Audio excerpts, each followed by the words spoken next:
تیری جالیوں کے نیچے تیری رحمتوں کے سائے. چہرے پاک کو ایک یہودی کے لڑکے نے ایک دن دیکھ لیا اور مسجد شریف سے گزر رہا تھا. یہودی کا لڑکا دیکھا کہ سرکار مسجد نبوی میں موجود ہے. وہ دیکھ کر کے پھر چند قدم واپس آیا اور پھر مڑ کر مسجد کی طرف نگاہ اٹھائی. رحمت عالم صلی اللہ علیہ وسلم کے نورانی صورت کو دیکھا اور چلا گیا. نبی رحمت صلی اللہ علیہ وسلم کے عشق نے اس کے دل کو اس قدر گھائل کر دیا وہ نبی کا دیوانہ ہو گیا. جبکہ وہ یہودی تھا اور یہ وہ یہودی تھا. اس کے بعد جب وہ روز ڈیلی سرکار کی زیارت کرنے آنے لگا تو محلے کے کچھ لوگوں نے یہودی سے جا کر کے کہا ہمیں یار دیکھو تمہارا بیٹا محمد بن عبداللہ کا غلام ہو گیا ہے. ان کو دیکھنے کے لیے روز ڈیلی جاتا ہے جبکہ ان کا دھرم الگ ہے آپ کا دھرم الگ ہے. آپ یہودی ہیں یہودی قبیلے کے ہیں. اپنے بیٹے کو سمجھا لیجیے. اس یہودی نے اپنے بیٹے کو سمجھایا. بیٹے نے کہا ٹھیک ہے لیکن دل ہے کہ مانتا نہیں. اس کے دل میں رسول اللہ کی محبت بسی ہوئی تھی. باپ کے کہنے کے بعد بھی وہ مانتا نہیں ہے پھر چلا جاتا ہے. دیکھتا ہے پھر کسی نے شکایت کیا دیکھو تمہارے بیٹے نے بھی وہی حرکت کی محمد کو دیکھنے کے لیے چلا گیا ہے. پھر اس نے اپنے بیٹے کو مارا تکلیفیں دی اور رسی میں باندھ دیا. وہ زمانہ گزرتا رہا. ایک دن ایسا آیا اس مارنے کے بعد بھی وہ لڑکا باز نہیں آیا بلکہ سید الانبیاء کے محبت میں گرفتار ہو کر کے اسی جگہ چلا رہتا تھا جہاں نبی رحمت ملا کرتے تھے. اس کا یہ کام بن گیا تھا. اس کے دل میں عشق رسول بیٹھ گئی تھی اور یہ عشق رسول بیٹھنے کا معاملہ یہ تھا کہ اس کے دل کے اندر جو عشق رسول تھا اس کو فائدہ کیا ملتا ہے. میں آپ کو بتانا چاہتا ہوں اس یہودی نے اپنے بیٹے کو سمجھایا مارا بھی پھر بھی نہیں مانا. ایک وقت آیا لوگوں نے کہا اپنے اس بیٹے کو زنجیر میں باندھ دو اس لیے کہ اگر نہیں باندھو گے تو یہ گر جائے گا. چنانچہ زنجیر میں باندھ دیا گیا. زمانہ گزرتا گیا. ایک وقت آیا اس کے دل کے اندر جو عشق رسول کی پیاس موجود تھی وہ پانی نہیں مل رہا تھا. وہ دین نہیں مل رہی تھی. وہ نظارے نہیں مل رہے تھے. وہ پریشان ہو گیا. بیماریوں کی کیفیت بڑھتی جا رہی ہے یہاں تک کہ وہ کمزور ہو گیا لاغر ہو گیا نادوا ہو گیا. اٹھنے کی طاقت و قوت نہ رہ گئی. جب وہ بالکل بیمار ہو گیا تو ماں باپ نے سوچا کہ یہ اکلوتا بیٹا ہے اگر یہ مر گیا تو ہمارے زندگی کا سہارا کون بنے گا. چنانچہ ان لوگوں نے کہا کہ چلو اب زنجیر کھول دیا جائے اور اس کا علاج کر دیا جائے. بڑے بڑے اطباء کو ڈاکٹروں کو بلایا گیا. جب ڈاکٹر آئے اطباء آ کر کے دیکھنے لگے. جب اس کی نبض کو پکڑا ہے حکیموں نے دیکھا ہے اس یہودی کی بیوی سے کہا تم لوگوں نے اپنے بیٹے سے اب ہاتھ دھو لیا ہے. دنیا کی کوئی طاقت ایسی نہیں ہے جو تمہارے بیٹے کو بچا سکے. اس کی پلیٹلیٹس کم ہو چکی ہے زیرو پہ آ چکی ہے. دنیا کی کوئی طاقت بچا نہیں سکتی. وہ لوگ رونے لگے پریشانیوں میں ہیں. اس کے بعد کہا کہ آخر معاملہ کیا ہے تو کہا کہ معاملہ یہ ہے اس کے دل کے اندر جو بیماری ہے اس بیماری کا علاج جو ہے وہ علاج اس کو نہیں مل رہا ہے. اس وجہ سے یہ پریشان ہے. اب حالت یہ ہو چکی ہے یہ زندہ بچ نہیں سکتا. جاؤ اس کی آخری خواہش کو پوری کر دو. اس کو آخری خواہش پوچھ لو. چنانچہ ماں باپ روتے ہوئے اپنے بیٹے سے کہتے ہیں اے میرے لال دنیا سے جا رہے ہو اب تمہارا دیدار نہیں ہوگا. ہم نے تو سوچا تھا کہ اکلوتا بیٹا ہے ہمارے لیے لاٹھی کا کام دے گا ہمارا سہارا بنتا ہوا نظر آئے گا. لیکن تم دنیا سے جا رہے ہو یہ بتاؤ بیٹے تمہاری آخری خواہش کیا ہے. تمہاری آخری خواہش کی تکمیل کے لیے ہم کسی حد تک جا سکتے ہیں. جب اس لڑکے نے جواب دیا کہ اگر تم میری آخری خواہش پوری کرنا چاہتے ہو تو میری آخری خواہش یہ ہے کہ سید الانبیاء کا ایک مرتبہ دیدار کرا دیا. یہودی مجبور ہو گیا. مسجد شریف میں آیا رسول رحمت صلی اللہ علیہ وسلم کی خدمت میں پہنچا اور کہا کہ یہ نبی یہ مسلمانوں کے پیغمبر سنو میرا بیٹا ہے جو تم سے عشق کرتا ہے محبت کرتا ہے. ہم لوگوں نے بات رہنے کے لیے اس کو ہٹانے کے لیے لاکھ کوشش کی ہے لیکن وہ آپ کا ایسا دیوانہ ہو چکا ہے کہ وہ بات نہیں آتا ہے. اب وہ بالکل مرنے کے قریب ہے. دنیا سے جا رہا ہے. اس کے اندر توانائی نہیں ہے طاقت و قوت نہیں ہے کہ آپ کے پاس آ سکے. اے محمد مسلمانوں کے پیغمبر میرے بیٹے کی آخری دیدار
میں آپ سے بتانا چاہتا ہوں نبی جو کچھ تمہیں دے اسے لے لو اور جس چیز سے منع فرمائے اس سے رک جاؤ. شہنشاہ بغداد حضرت سیدی سرکار غوث اعظم رضی اللہ تعالیٰ عنہ کے تعلق سے آپ نے منقبتیں سنی ہے, اشعار بھی سنے ہیں, اور میرے اندازے کے مطابق سینکڑوں اشعار جناب مولانا محسن فریدی صاحب آپ کو سنا چکے ہیں. حضرات گرامی, کوئی بھی خطیب آتا ہے, کوئی بھی ناظر آتا ہے, عنوان کے مطابق وہ گفتگو کرتا ہے اور کرنا بھی چاہیے. یہی حق ہے شہنشاہ بغداد کے اس کانفرنس میں آنے والوں اور اطمینان پر بیٹھ کر جو لوگ بچے ہیں سننے والوں, آپ کو میں پیغام یہ دینا چاہتا ہوں. شہنشاہ بغداد کے تعلق سے جناب اجمل سلطان پوری کہتے ہیں یا سرکار غوث اعظم پیروں کے آپ پیر ہیں, یا غوث المدد عالم کے دستگیر ہیں, یا غوث المدد صدقہ حسن حسین کا ہم کو بھی دیجیے, ہم قادری فقیر ہیں, یا غوث المدد ہم کو مخالفین کے شر سے بچائیے, دشمن بڑے شریر ہیں, یا غوث المدد. نعرہ تکبیر, نعرہ رسالت, فیضان غوث الاعظم, جشن شادی خانہ آبادی. سبحان اللہ. حضرات, مجھے یہ نہیں معلوم کہ میرے تقریر کے بعد یہ جو لوگ چلے گئے آئیں گے کہ نہیں, اور ضیاء الحقانی سے قاری عبدالرحمان جامی صاحب سے ملاقات کریں گے یا نہیں. تو میں یہاں سے تھوڑا آپ لوگوں کی خالی کرسیاں دیکھ کر اندر سے مایوسی ہے, لیکن آپ کے چہروں کی تابانی اور چمک مجھے یہ بتا رہی ہے آپ سننے کے موڈ میں ہیں.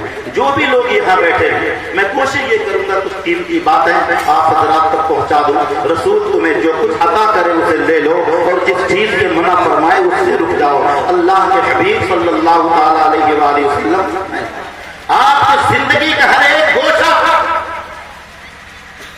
انسان کے لیے نمونے عمل ہے.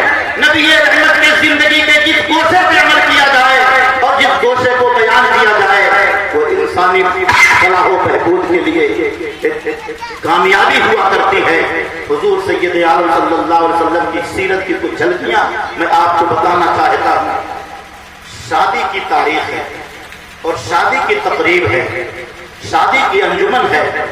شادی کے ماحول میں اتنا عظیم الشان جلسہ مشتاق بھائی نے کیا ہے, اور اس جلسے کے ذریعے سے عوام تک, اپنوں تک اور غیروں تک کچھ اسلامی پیغامات دینا اور دلوانا چاہتے ہیں. وہ پیغامات آپ تک پہنچ رہا ہے, اور یہ لائیو کے ذریعے نہ جانے کہاں کہاں تک یہ پیغام پہنچ رہا ہے. حضور سید عالم صلی اللہ علیہ وآلہ وسلم اپنی شریک حیات کے ساتھ, اپنی بیویوں کے ساتھ, ہم مسلمانوں کے ماؤں کے ساتھ کیسا برتاؤ کیا کرتے تھے اس کی ایک جھلک بتانا چاہتا ہوں. نبی رحمت صلی اللہ علیہ وسلم نے بھی شادی فرمائی ہے, ان کی بھی بیویاں تھیں, بیویاں بھی ٹوٹ کر کے محبت کرتی تھی. رسول پاک صلی اللہ علیہ وسلم کی زندگی میں کبھی بھی یہ نہیں ملتا ہے کہ 11 بیویاں موجود تھی, کسی بیوی کے ساتھ سوتیلا برتاؤ کیا ہو, بلکہ ہر بیوی خوشی خوشی میں رہا کرتی تھی اور مسکراتی رہتی تھی, انتظار میں رہتی تھی کہ سید الانبیاء صلی اللہ علیہ وسلم کے عمل و کردار سے ہم کو زندگی میں بھی فائدہ ملتا ہے, اور ان کے نام کی نسبت سے, ان کی زوجیت میں آنے کی نسبت سے ساری دنیا کے مومنوں کی ماں ہونے کا شرف حاصل ہو گیا.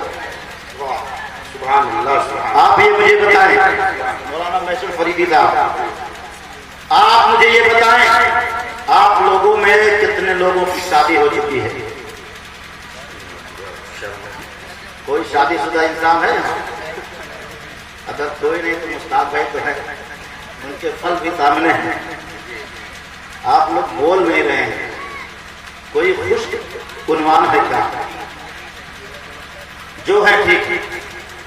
نبی رحمت صلی اللہ علیہ وسلم کی سب سے آخری اور چہیتی بیوی ہماری تمہاری ماں حضرت عائشہ صدیقہ رضی اللہ تعالی عنہا سے ایک مرتبہ رسول رحمت صلی اللہ علیہ وسلم سے کسی معاملے میں انبن ہو گیا. انہوں نے دل میں سوچ لیا کہ اب نبی سے میں ذرا دور رہوں گی اور ان کا سامنا نہیں کروں گی. بیویاں جب غصاتی تو کیا ہوتا ہے, وہ منہ پھیر لیتی ہیں, اور کبھی کبھی اس قدر منہ پھیر لیتی ہیں کہ میکے کی طرف ان کی توجہ ہو جاتی ہے. میں آپ لوگوں کو, آپ لوگ شادی شدہ ہیں اور جو شادی جن کی ہونے والی وہ بھی سنیں, اس سے سبق حاصل کریں جو میں بتانا چاہتا ہوں. جب میاں بیوی میں اختلاف ہو جائے تو ہمارے سرکار کی کوئی حدیث کیا ایسی ہے کہ اس اختلاف کو وہ حدیث دور کر دے؟ میں بتاتا ہوں آپ کو، حضور خطیب البراہیم کا فیضان ہے، حضور رحمت عالم صلی اللہ علیہ وسلم کی حیات سے، حیات مستعار سے یہ ایک حدیث ملتی ہے۔ امی عائشہ صدیقہ ایک مرتبہ کسی کام کی وجہ سے ناراض ہو گئی اور چہرے کو دیوار کی طرف پھیر کر کے اپنے حجرے میں جا کے بیٹھ گئی۔ انہوں نے یہ فیصلہ کیا کہ میں اس وقت تک نبی سے نہیں بولوں گی جب تک نبی مجھ سے نہ بولے، پہلے وہ بولیں گے تو میں بولوں گی۔ آج کی بیویاں جب ناراض ہوتی ہیں تو یہی ساری کیفیت ہوتی ہے، دل میں ٹھان لیتی ہیں کہ مجھے بولنا نہیں ہے، جب فلانے کے ابو بولیں گے تو بولنا شروع کریں گے۔ حضور رحمت عالم صلی اللہ علیہ وسلم کی زوجہ اطہر حضرت سیدہ عائشہ صدیقہ رضی اللہ تعالیٰ عنہ نے یہ تہیہ کر لیا۔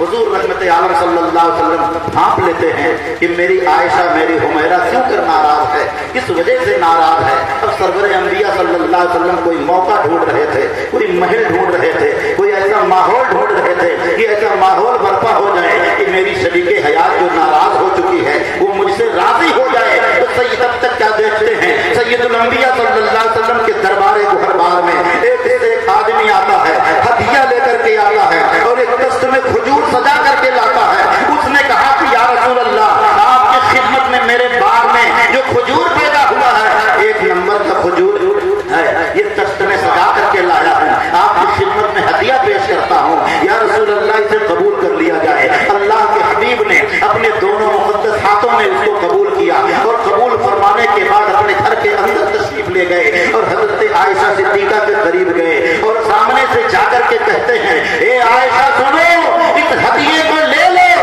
اور اللہ کا نام لے کر کے کھاؤ۔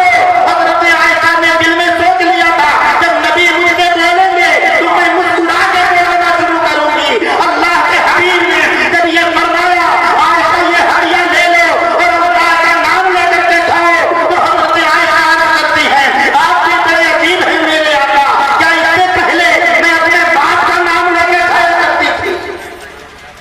اللہ کا نام لے کر کے ہی تو کھاتی تھی۔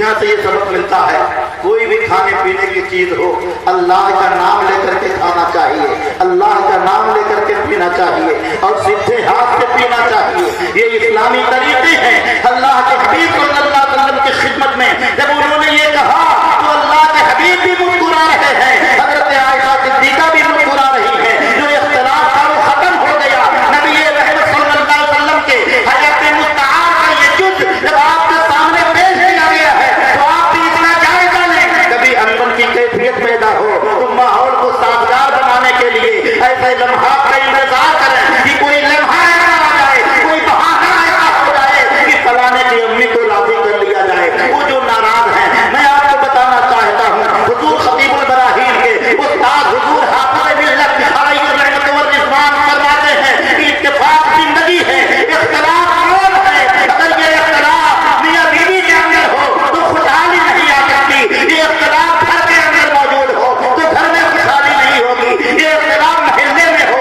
تو محلے میں خوشحالی نہیں ہوگی، یہ اختلاف گاؤں میں ہو تو گاؤں میں خوشحالی نہیں ہوگی، یہ اختلاف اگر سماج میں ہو تو سماج میں خوشحالی نہیں ہوگی۔ اس لیے ضرورت اس بات کی ہے اختلافات کو دور کیا جائے اور اختلاف کو دور کرنے کے بعد جو راستہ نبی کریم صلی اللہ تعالیٰ علیہ وسلم نے ارشاد فرمائے ہیں، بتائے ہیں، ان راستے کی تکمیل کرنا چاہیے، اس پہ عمل کرنا چاہیے، اسی میں کامیابی ہے۔ حضور سید عالم صلی اللہ تعالیٰ علیہ وآلہ وسلم کی زندگی کا ایک ایک لمحہ جو آپ کے سامنے ہے، جس کو آپ جانتے ہیں، جو نہیں جانتے ہیں علماء سے جاننے کی کوشش کریں۔ حضور رحمت عالم صلی اللہ علیہ وسلم انتہائی کریم تھے اور انہیں کے مظہر اکرم سیدی سرکار غوث اعظم عبد القادر جیلانی رضی اللہ تعالیٰ ہوتے ہمارے شہنشاہ بغداد غوث اعظم جیلانی ہو یا مخدوم سمنانی ہو یا کوئی بھی بزرگ ہو، ان بزرگوں کی تعلیمات وہی تعلیمات ہے جو سید الانبیاء کی تعلیمات تھی۔ اس لیے سید الانبیاء کی تعلیمات کے مطابق اپنی زندگی بسر کریں، یقیناً زندگی میں خوشحالی پیدا ہوگی۔ اس تعلیمات کو جو چھوڑ دیتے ہیں ان کی زندگی میں بدحالی پیدا ہو جایا کرے۔ ناظرین کرام، نبی جو کچھ تمہیں عطا کریں اسے لے لو اور جس چیز سے منع فرمائے اس سے رک جاؤ، کیونکہ اب اس وقت ٹائم بہت زیادہ ہو رہا ہے اور لوگ قاری عبد الرحمان صاحب اسلامی کی وہ سننے کے موڈ بنا چکے ہیں، تو انہیں کو سنا جائے، ہم سب لوگوں کا ساتھ رہے گا، اور انشاءاللہ تعالیٰ ان کو سن کر کے ان کے قیمتی الفاظ سے مصافحہ معانقہ کر کے ہم لوگ اپنے قلوب و اذہان کو منور و مجلہ کریں گے۔ اللہ کے حبیب صلی اللہ علیہ وسلم نے ارشاد فرمایا کہ چھوٹوں کا خیال کرو اور بڑوں کی تعظیم کرو۔ یہ چیز ہمارے سماج میں نہیں ہے۔ ہمارے سماج میں ہر ایک انسان کو سوچنا چاہیے، جو چھوٹے ہوں ان سے محبت کریں، جو بڑے ہوں ان کی تعظیم کریں، ان کی عزت کریں۔ یہ قصہ لطیف ابھی ناتمام تھا، جو کچھ بیان ہوا ہے وہ آغاز بات تھا۔ اللہم انی تبت الآن وآخر دعوانا الحمدللہ رب العالمین والسلام علی من اتبع الہدی۔